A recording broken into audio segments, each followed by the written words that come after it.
کہتے ہیں ہر گاؤں کی اپنی آواز ہوتی ہے، مگر یہ کہانی ایک ایسی گاؤں کی ہے جہاں صدیوں سے کوئی بول نہیں پایا۔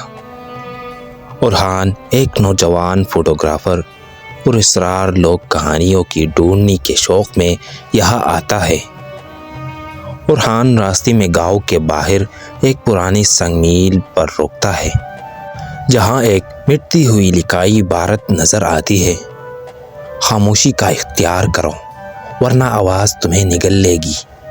گاؤں میں داخل ہونے پر ہر شخص اسے دیکھ تو رہا ہے لیکن کوئی بات نہیں کرتا۔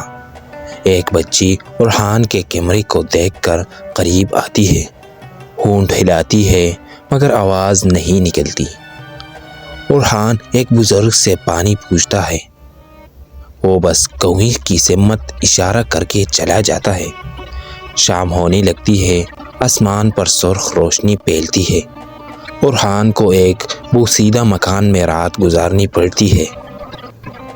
آدھی رات کو مدھم سرگوشیاں سنائی دیتی ہے، جیسے کئی لوگ خواب میں چیخ رہے ہو مگر آواز دب گئی ہو۔ وہ نوٹ کرتا ہے کہ سب کے ہونٹ نیند میں ہل رہے ہیں۔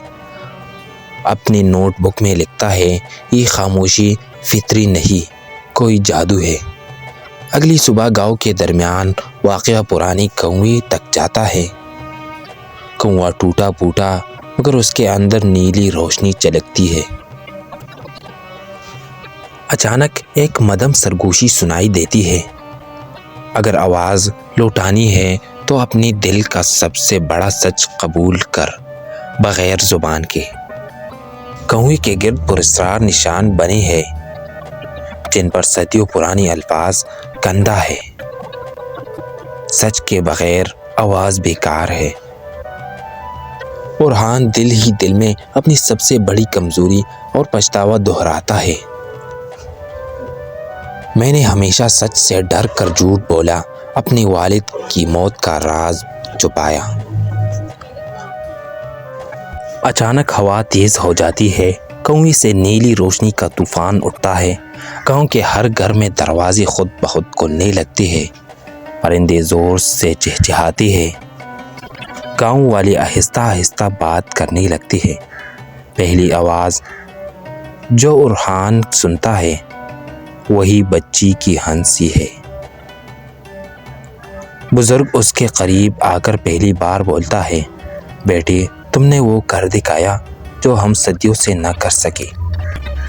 اورحان مسکرا کر بولنے کی کوشش کرتا ہے مگر آواز نہیں نکلتی۔ خاموشی کی اس سرزمین نے اپنی آواز تو پالی مگر شاید اس کی قیمت اورحان کی آواز تھی، اور شاید ہر سچائی اپنی قیمت وصول کرتی ہے۔